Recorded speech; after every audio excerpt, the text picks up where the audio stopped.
Whether you're a guy in a cape or a rogue who's sneaky, join Chris, Roger, as we entertain the geeky. Guys, what's going on? What's up, Chris? Oh, we're living the good life. I mean, we are. We're living that Corona life. Like, the fact is that Chris and I came out of quarantine to do this today because we do this face-to-face, and we haven't figured out technology to be able to do it. We're not face-to-face yet. Yeah, so it's a thing. Yeah, weird. And I never thought that a zombie pandemic would happen, but here we are. And there's no fucking zombies. It's just stupid people. It just started, though. It's just stupid people taking all the toilet paper. They are taking all the toilet paper. You know, I think this started with one of the execs at Charmin, and he was like, hey, I need you to go to your local Walmart and buy all of it. And they're like, what? He's like, buy all of it. Trust me, while people are freaking out here, you buy all the toilet paper. It's going to be great. And now... Well, here in St. Louis, we have a tradition that when one flake of snow hits the ground, you buy all the bread, eggs, and milk to be found. One flu goes around, we're buying all the toilet paper. That doesn't make sense to me. Especially since it's an upper respiratory flu. Like I get if I couldn't find Kleenexes. Yeah. But not being able to find toilet paper just doesn't make fucking sense. Yeah. So everyone, I just want to say this. Like yes, it is going around. It is a disease. It is a new flu, but we're nerds. We've been through worse. The comic book crash in the 90s. Just we'll be okay. We're going to be all right. It's going to be okay. But it is affecting everything. Everything. Sports, gone. Yeah. The one sport I care about, gone. Movie dates. James Bond got pushed back. A Quiet Place got pushed. Quiet Place Part 2 got pushed back. Like, Quiet Place was good, too. Like, all these movies are being pushed back. Concerts are being canceled. And now it's starting to hit us because conventions are being canceled. Well, so Mike Brodeur just had a convention canceled that he was at. Which one was that? Which one was it? I don't know. I wasn't there. It was canceled. I don't know. It was Gamma or something like that. They canceled Gamma? It was one of the big, because he was just going there because he's doing that, his new gig that he started. But they canceled Gamma. I think it was Gamma. You know. I'm going to double check what it was. Gamma is the trade convention for the retails. I believe that's what this one was. Yeah, that's like the big one of the year. Yeah, let me... That is where manufacturers, game developers come out with all of hey, this is what we're doing. This is our year-end projects here. Pre-orders and do all of that. I'm going to find out for sure. But they did, while you look that up, they did cancel E3, which is a huge hit to the video game industry. Yeah. Now I don't know what's coming out next year. Like, there have been rumors that there was going to be a Harry Potter role-playing game thrown out. We were going to find out more about Final Fantasy VII, but it's canceled now. So are they going to do a, stream press conference? Because that's maybe what they should do. You're still looking. Yeah. Yeah, you're still looking. Sorry. No, you're good. And maybe that's what they should do. Maybe they should just start streaming these conventions right now so we can still get the news and the information we're looking for that we were hoping to see. And one of the big things is EVO's coming up. It's right around the corner. The biggest fighting game tournament in the nation. The first time we're going to have Marvel vs. Capcom 2 back in a decade. And it might not happen. Isn't that fucked up? So I don't know exactly what this one was. It was in Reno. I think it was Gamma. Yeah, that sounds about right. And they canceled it. They canceled all the flights leaving. So Mike and the Influence Foundation, which is his new company, you can visit them at goinfo.org. They had to rent a car and drive back. That sucks. Put it on the company expense. But yeah, no, it's scary to think that this is stopping everything that we love, because we've been so sheltered as far as our hobbies go up until recent years of nothing really impacts us. Right. We can go to the comic store, we buy our comics, we go home, we read, we play our video games, watch our TV shows, and go to our conventions. But that's not happening now. You know what I was happy to see yesterday, though? I drove by Newcastle, and they actually had people there playing. Well, yeah, it was the mystery box release happened. And that's another thing, is Magic is a very big thing, and... Now, it was a light crowd. It was a light crowd, and what's going to happen with, the Grand Prix? I don't know. Like, they haven't announced any cancellations yet, but all it takes is one person to one pro gets sick, and they have to stop it. Yeah. Like they have, and how many people, how many vendors? Because Wizard of the Coast doesn't make all the money off Grand Prix. You know, there's vendors. There's a lot of people that make money. Yeah. Exactly. So what's going to happen to them? Well, you have all these streaming services and stuff like that do it, and they make a shit ton of money from it. Yeah, that's insane. It like this whole thing could really, like, it's not only is it going to devastate the actual economy, but it could devastate ours, because as the economy falls, so does disposable income. Disposable income falls, so does our availability to pursue the hobbies that we've chosen to pursue. It's kind of fucked up. So I mean, both of us are like our regular 9 to 5 is the car business. Yeah. Man, March started off good. March started off amazing, and then flatlined. Now I'll tell you, yesterday I sold fucking 3 cars. Nice little hat trick. So like my day was strong, but that was it was a whole week in between selling a car. Yeah. Okay, so. Like, you're like, wow, 3 cars in a day. That's really good. No, because I went a whole fucking week with not selling anything. Yeah, it comes out to about average. Yeah, right. And really, so again, everyone, wash your hands, especially you dirty Magic players. Especially you. Wash your hands, sanitize, stay safe, and just realize it is the chance. Cover your fucking mouth. When you cough, use the elbow, not your hand. That's right. I feel like everyone knows these things. It's basic human decency, right? That you should be practicing. What's really scary though is that Tom Hanks has this. Yeah, the survival rate is fucking through the roof. It is. If you're, it's the flu is more devastating than this. The fact that we're panicking the way that we are is absolutely asinine. I think it's just because it blew up so fast. Well, it's new. Yeah, it's new. It's the new sexy thing. It's like West Nile and all that. The difference between this and that is West Nile and all that bullshit happened slower. It did, and we still deal with West Nile every year. Right. You wait. Like you and I, we go out. We are outdoorsmen in quotation marks. Right, and we get fucking eaten up on the sides of a pond. Going, damn it, this sucks. But you catch anything? No, me neither. But we wait. We do wait to hear that West Nile is in a first confirmed case in St. Louis, and then all of a sudden, Chris and I have our off spray out, and we're like, all right, fuck it, I ain't getting the West Nile virus. You know what's funny is Joe Moore is so good about putting on his bug spray, and he's like, "You want any?" I'm like, "Man, fuck that shit." No, I'm a real man. No, I don't want any bug spray. I'm a real man. And then you hear the West Nile, and you're like, "Yep." I don't. That's the thing. I don't. I'm like, I guess I'm gonna get it. I do. Do you know why? Why? It's not for the mosquitoes. I hate ticks. No, ticks are the worst. It's so weird, man. Because like I've never been super proactive with like bug repellent or anything like that. The most that I will do, and this will keep most bugs off of you, I put a bounce sheet in my pocket, like a dryer sheet. They don't fuck with you if you do that. You rub it on your arms and legs. Put it in your pocket. So nothing will mess with you. You fuck with bug spray. It's just bounce. It's just bounce. Fabric softener. But yeah, that's a big thing going on, and it's really impacting everything. My biggest thing is I don't get to see James Bond now until like summer. Right. Maybe. This is going to be the summer of summer movie blockbusters because everything from fucking spring got pushed to it. Yeah, like have they pushed Black Widow yet? I don't think so. Because that's supposed to come out in what, 2 weeks? Yeah, so I think they're waiting to see what happens. Because here, if most places are closing down, like Apple, all their stores are closed down, we're going to find out next week after spring break. My kids are on spring break right now. If schools are going to close down. Right. If we start to see more closures and stuff like that, it'll be 2 weeks. So the end of March, early April is when things will start to happen again. And I think a lot of those movies and whatnot will get pushed to May, which is typical of when the summer movie blockbusters come out. Well, that's when it starts. Yeah. The thing is now, instead of having a nice trickle effect of summer blockbusters, it's going to be bam. It's going to hit like a fucking brick. You know what? People are going to need it. Are they though? Yes. So think about it like this. You've spent fucking 2 weeks being bored off your ass in quarantine. You've binged everything that there is on Netflix and Hulu. The Witcher. You want to go be in the world. I don't. You want to go experience a movie. I'm out there right now like Jude Law in Contagion experiencing this world right now. You know what's funny is I went out last night at like 10 o'clock and I was like, I got to pick up a couple of essentials for the house. I'm out and about. I'm watching everybody do their panic shopping. And I'm just kind of casually strolling around the grocery store and I'm like, I'll take some cereal. When you read The Walking Dead like we have, this is not a big deal.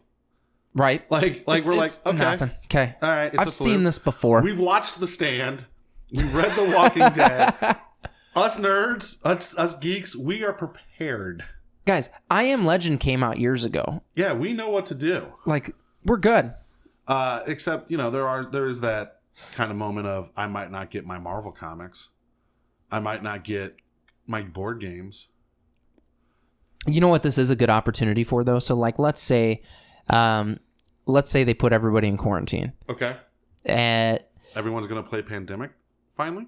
Maybe you'll finally get to play Pandemic. Or maybe you'll fucking play some D&D or some shit, man. Well, yeah, use this opportunity, guys. I mean, your gaming group obviously has nothing to do now. They can't really go anywhere. Well, we get so obsessed with, like, can I go buy this? Dude, play the shit that you have. You have a bunch of good fucking stuff. Well, it's the Warhammer montage. I buy minis to paint, and I never have time to paint, but I buy more minis that I never paint. Right. Exactly. Yeah, no, this is a good time. Like let's look on the sunny side of the outbreak and the end of the world. Play some games. Right. Get together with your friends, the ones that aren't sick. And yeah, like play D&D, play Deadlands, play something. I've been hearing good shit about your Deadlands too, it's boy. It's an amazing game. Yeah, that's awesome. I've had a lot of fun running this once a month game and trying to pull this storyline like a very thin thread. Like, here's what I've learned as a DM. Yeah. I sat there and I had planned out the first 7 sessions down to a T. Yep. That lasted about 1 session. Sounds about right. That lasted 1 session, and Jason, and I love Jason O'Toole to death, and oh my god, he brings so much to this game. Has made it to where I have to think so much on my feet and be ready because he is out there, man, and he's doing great things. Well, him and I talked about this last week. We talked about how to be a good role player and what makes a good role-playing experience. And he's like, dude, you got to be in the moment with this. He's like, you have to have real reactions. And like for you as a DM, Roger, that has to keep you on your toes because everything's organic with that guy. All right. So fuck it. We weren't going to go there. I'm going to tell you guys about this Deadlands session we ran last time. It came out that one of the players of the group was a bad guy. So Jason's all gung-ho about killing this guy. You know, the listeners know. Jason and I talked about it last week. I didn't get a chance to listen. But here's the update. All right, here's the update. So Jason's gung-ho about killing this guy. We run the game, and it doesn't happen. Yeah, you send him on a side quest. I didn't send him on a side quest. I sent him on the main quest. The PC, like, he wanted...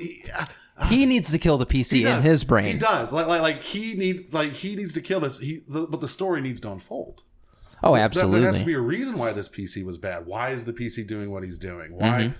Where is all this coming from? Can the PC be saved? And like that's the story. That is the hook of the story. That's the meat of the story right there. Is that quest of because if next session you just kill the PC, what's the point? Yeah. But if you work for it and you see the moral dilemmas, that'll make it sweet. Right. And whatever happens at that point. But Jason ran into a horror house full of vampires. That's what he was talking about. Oh my god, it was so amazing. And he's like, "Wait, they're vampires?" That's so okay. He was explaining his excitement, and so this is almost a continuation of last week's episode. All right, but yeah, I mean, fuck it. So here, I'm gonna come from like Jason came at the player side. I'm gonna come in from the DM side. So we talked DM and player because we talked about what makes a good role playing experience. Okay, and actually, maybe this is a question we should ask. Like, over the next few episodes, have other people come on the show just to answer this one question. Okay. What makes for a good role-playing experience? To me, it's kind of like sex. If you don't laugh at one point or another, it's not worth trying. And that's true. Like, think about it. How many great times have you sat around a table, like you're in the middle of some serious just, oh my God, the entire world's falling apart around us. We have to come. And someone cracks a joke and you guys laugh. Oh, yeah. But you pick it right back up, and that laugh breaks that tension so you can focus. Yeah. For us, like, when I finally got my revenge on Strahd, it was realizing no bitches are allowed on Corpse Boat. Like, that was our running gag through Ravenloft. Yeah. Which, I don't know if I've ever asked this question. Let me ask you what your thoughts are. What you got? So our thought to get through the mist in Barovia, and listeners, I actually want to hear your thought about this, is if we had taken all the dead bodies in Barovia and made a boat, would that pass through the mist? Because it's supposed to eat away flesh, but if you're held in the center of the boat, surrounded by dead flesh, would you be okay? Couldn't you just encapsulate yourself in like a submarine? No, because it's Barovia, and that's not how it works. Now, the other flip side to the question is, if Strahd had seen this, you building a boat out of corpses, would he just let you pass and be like, yeah, they're good?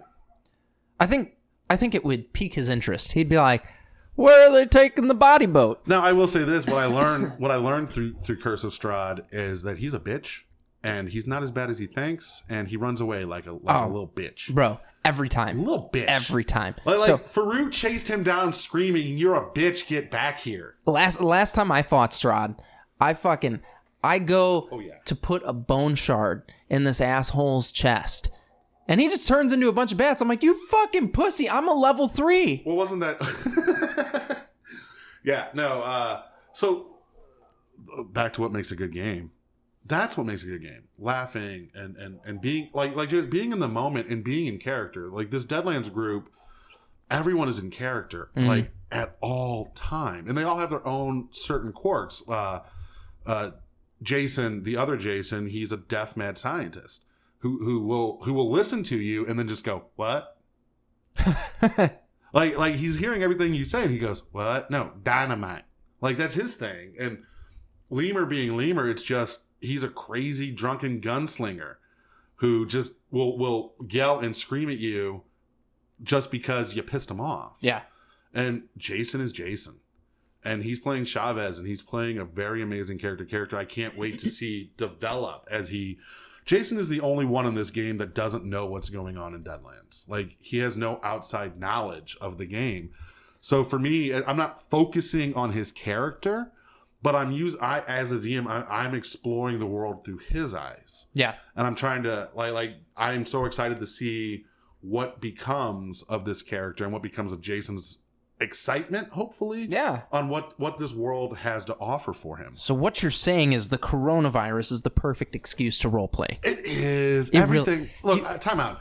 Not the coronavirus. Pretty much everything's the perfect excuse to roleplay. So I was having a conversation with the wife last night, and I looked at her and I was like, if we get put on a 2-week quarantine, I'm like, we're gonna be playing a lot of fucking D&D. Yeah. And she's like, okay. Well, here's the thing. Okay, so you're on quarantine. Your friends are in quarantine. Why not? Why not just meet up and hang out 2 weeks?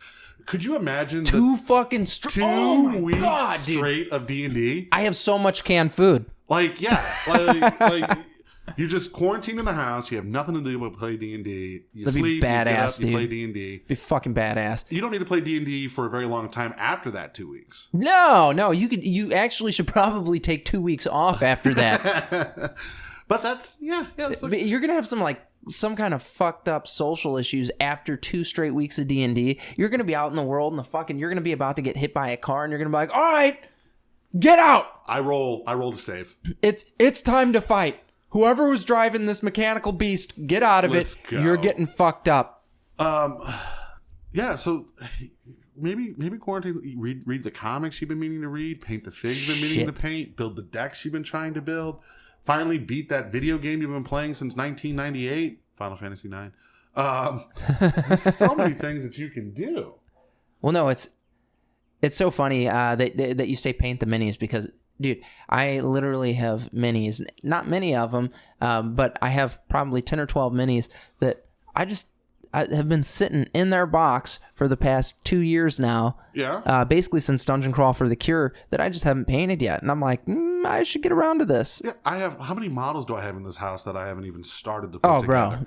I had, like there's just so many things that you do, and your time is so limited that maybe spending 2 weeks in quarantine will help you out.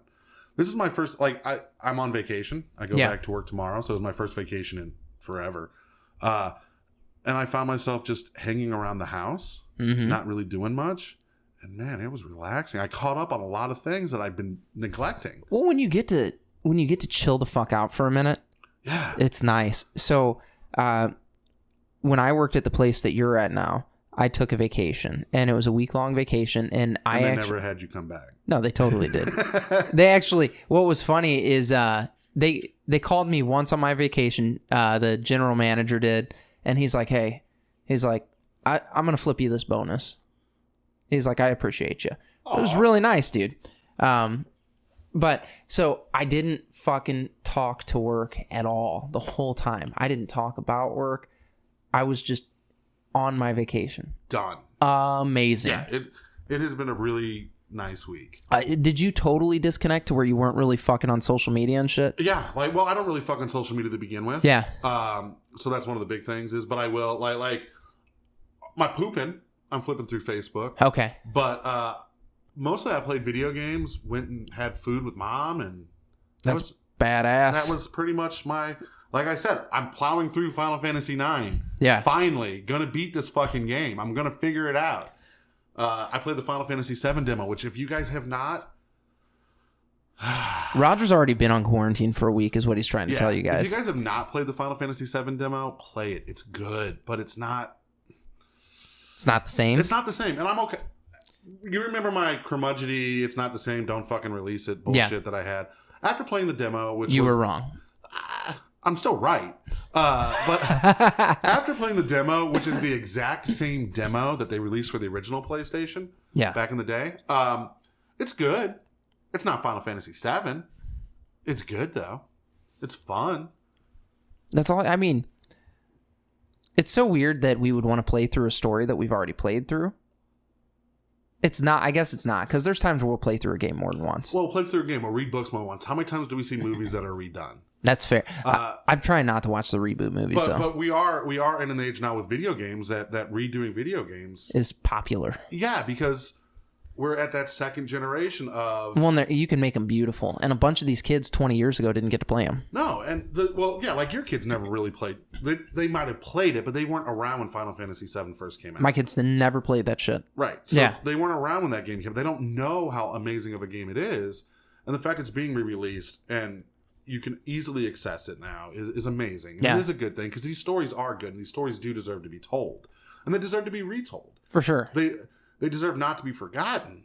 And that's really where it is we tend to forget. Well, it's like if you go and you read The Killing Joke. Yeah. It's ancient history now. Mm-hmm. But... What was it, the 80s? The 80s. Good fucking story, dude. Great story. And definitely deserves to be where it is. It should be read. It should be read. So, yeah, I mean, I guess that's a fair point, or any piece of literature for that matter. So, you don't really redo books. You can't. I mean, Stephen King tries. Okay, look. How many books has that motherfucker written? About 12,000 books? A lot. And it's one human person. You have to get to a point where your brain is like, I'm on autopilot right now. So this is what happens in books. It's like that Family Guy skit. They're attacked by a scary lamb. Exactly right. No, but he did, like, when The Dark Tower, he re-released The Gunslinger and fucked it all up. Yeah. But maybe, look at George Lucas in the special editions. Oh, all right. Dirty. Maybe sometimes just leave well enough alone.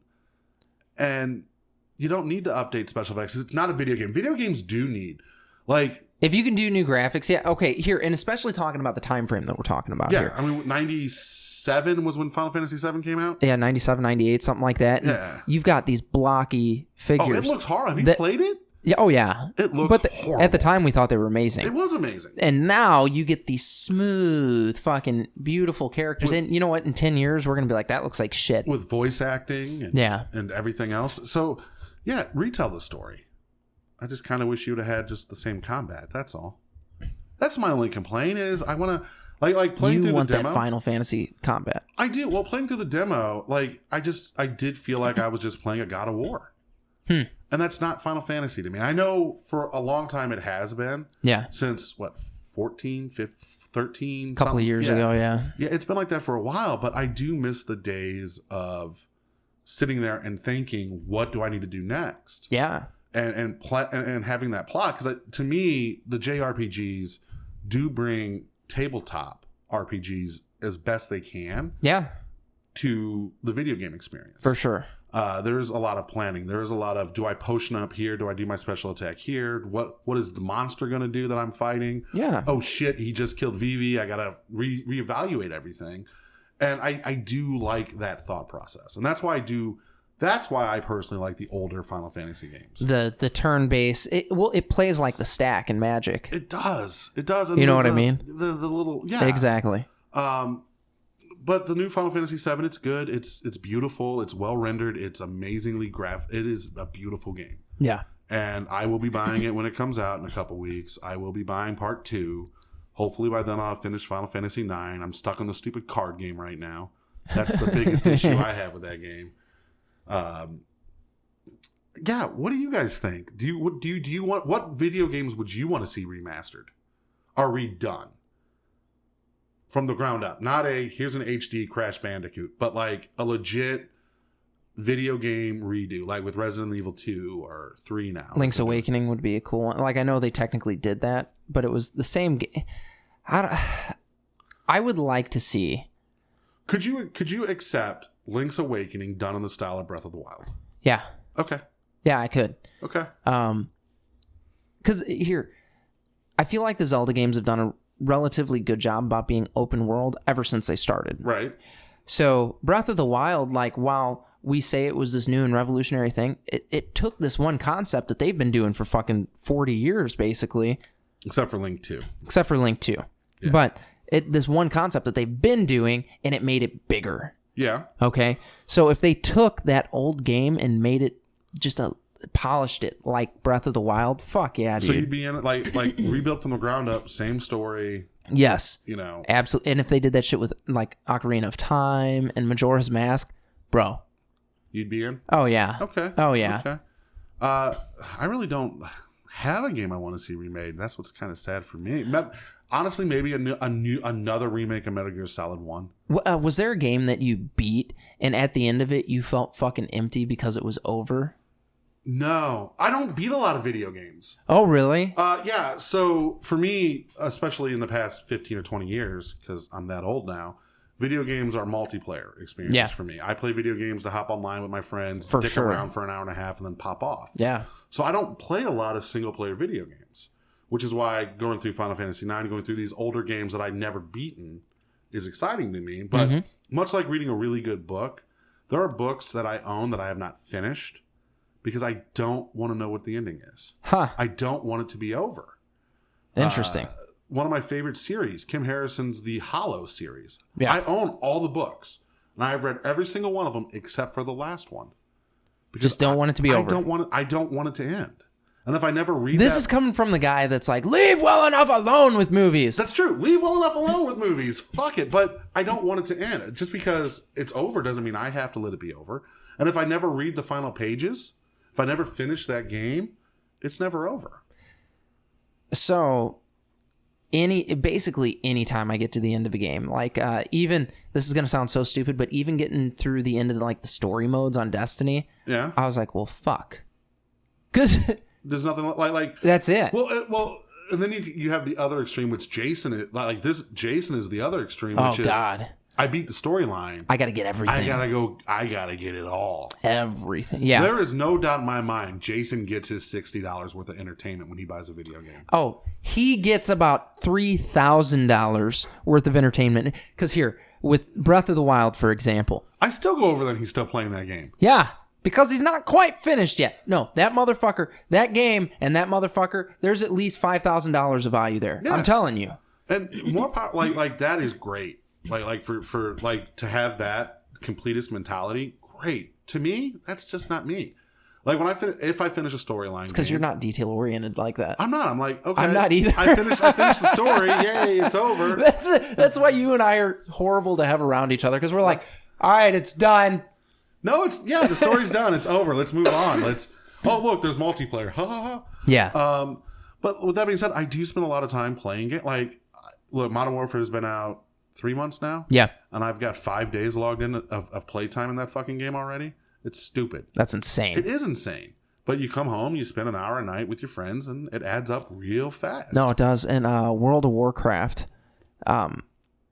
like, I hadn't even been playing the game that long, and I looked at it, and it was like, you've been playing for 26 days. And you're like, what the fuck? I'm like, no, not real human days. Yeah, real human days. Yeah, you have 26 days. You have spent playing this game, but you get your money out of it, and you enjoy it. And I had this conversation with some people last night when we were playing Call of Duty.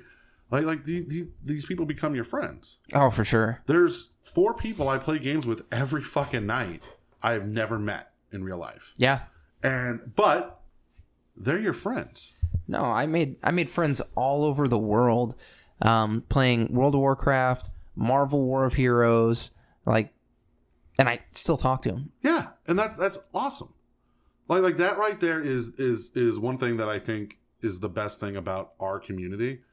Is we have done a very good job of pushing away the negative stereotypes. Excuse me as I burp into the mic. Yeah. Our negative stereotypes are not allowing people to enjoy this, and we've become more of an open community. Oh, for sure. Like we become the big tent of nerds. We're like, what? Oh, you like My Little Pony? Come on in. Oh, you like Ninja Turtles? Come on in. Like you. Oh, okay. Oh, you like baseball? Stay to the side for a second. we wanna share what we like. And we're looking at what we have in common and not what we have in difference. Yeah. And we're focusing on what we both enjoy, and it's actually creating real, honest friendships. Something that I don't think happened 20 years ago. Oh no, definitely not. Because you were some fucking nerd. Yeah, you'd walk into the store, you'd grab your books, you'd grab your games, you leave. Yeah, you might go to a Magic game, but you played your game and then you left. Like I have lifelong friends now from getting my ass kicked in Magic. I don't play Magic anymore. Yeah. I can't tell you the last time I shuffled a deck of cards together, but these are my friends. Yep. Like we've transcended the game. One here, talking about your group of Magic friends, like they hosted an event every year for a long time, Christmas in July. We still host it. Yeah, We're every year. ready to do the new one. Like that's fucking crazy. Yeah, 4 months. Yeah. Me and Kevin are working on it now. Yeah, nuts. It's a thing, and it's a great community. And don't let this little scary virus stop you from doing what you enjoy. Just take some precautions. If you hop onto any of the comics websites, I'm sure they have ways for you to protect yourself. Yeah, don't cough on comic books. Don't cough on comic books. Don't be that guy. You'll get your ass kicked. I mean, really, that's it. You need to, like, right now, use the time, enjoy yourself, enjoy what you have, and spend time with your nerdy friends that aren't sick. Yeah, or if they are sick and you're sick, do 2 weeks of D&D. Right? Or 2 weeks of Warhammer. Or 2 weeks of D&D Magic. Beyond. Whatever it is that that you and your gaming group does, if you all get the coronavirus, just do that for 2 weeks. Have fun with that shit. God, I'm not going to say that'd be awesome, but... Here, I'm going to level with you. 2 weeks of D&D sounds pretty fucking good. If we had fucking just 3 days to play the shit out of some D&D, that'd be so badass. Imagine the story I could run if you're like, hey, you have 3 days, we're not taking breaks, we're going to eat, sleep, fuck D&D. Yeah, no, okay, here, you get an hour to shower and shit, go. Yeah, and but we're playing D&D. Yeah, it'd be fucking sick. I could run a hell of a game. It'd be insane, dude. So, listeners, here's what we're going to leave you with. 1, what are you going to do in quarantine? That's important. Let us know. 2, what video games would you like to see remastered from the ground up? And 3, what makes a good role-playing game for you? Same question as last week. Yeah, well, we didn't get any fucking answers last week. Answer. Now, on the sad note is we were talking about going to Geekway to the West for Conniving Cooks. Yeah. We don't know if Geekway for the West is going to happen. Yeah. We will keep you informed. Check Facebook or social media, all of that, as we kind of figure out what's going on with that. It's kind of a very fluid situation. And for once, it's not our fault. This is true. That being said, we are still moving forward with the Kickstarter regardless. Yeah, May 5th. We wanted to do Geekway. If we don't get to, so fucking be it. Yeah, May 5th, the Kickstarter is going live. Yeah, we're fucking 2 years late on this, guys. The 2.5 years. Matt and Jeff are questioning me every day. May 5th, the Kickstarter goes live, come hell or high water. If Geekway happens, we would love to see you there. We'd love for you to come demo the game. We'll have a computer set up for you guys to order on the spot. Yeah, you can pledge the Kickstart right then and there. Yep. And if you do, you'll get a hug from a bio-suited Chris. I don't know, no biosuit. We'll get you one. It's okay. That's a giant latex suit, and it's totally different thing. But yeah, we will. That's the plan, is to have a table. We'll demo the game, and we'll have a computer set up for you guys to actually pledge. If you would like to pledge right then and there, you can. More information will be coming soon as we get closer and closer to the launch date. We are a month and a half away. We'll keep you informed on Geekway to the West. If not, we'll figure something out. Well, I mean, here, you guys know we are no strangers to hosting our own fucking game event or whatever. Yeah. Like, we'll figure something out. We'll figure something out. And at the end of the day, the Kickstarter will be live, and you can log in your underwear and pledge if you'd like. Yeah. Other than that, I just fucking shuffle a deck, roll some dice, play a game. Yeah. Guys, go to entertainthegeeky.com. There you can follow us on all of our social media. You can catch up on articles. You can learn what's going on in the movie world, watch some sweet trailers, all that good stuff. Also, go to goinfo.org. That is Mike Brodeur's new website. Super cool. So yeah, go peep that. He's going to be updating you on what's going on in the gaming industry. And guys, as always, what? Hold on. Before you sign off, make sure you check out Nerd News. Jason's Scotty episode was amazing. And check out Board Game Bros. Look at us. We're plugging more people than we need to. But Matt and Jeff do a really, really good job breaking down board games, and they love it. Check out Board Game Bros. Check out Nerd News. Check out Mike Brodeur's website. We love Mike Brodeur. Goinfo.org. Yep. I was going to say something else, but I forgot what it was. Just log some time now. Log some time, guys. Play some games. Have a good time. I do have one. We're trying to keep up to date on how we format the show and how we format what we do. If you guys are wanting video or anything like that, let us know some of the stuff that you want to see moving forward. If you want to hear mine and Chris's take on, instead of us typing back and forth, let us know. Be like, hey, what do you guys? I'd like to hear a show about this. It's something that Chris and I have been talking about. Me and Jason have been talking about is bringing more of a format to the show. Today's episode was kind of a thrown together one because of the virus and everything. But we are doing more show prep. We are trying to come up with topics. Anything you guys want to hear us talk about, anything that you want to talk about, don't hesitate to reach out. Yeah, for sure. This is a community, a very small community at this point, but it was once large. It was. It's a very small community, and we love you all very much. Thank you for listening, and get off my lawn.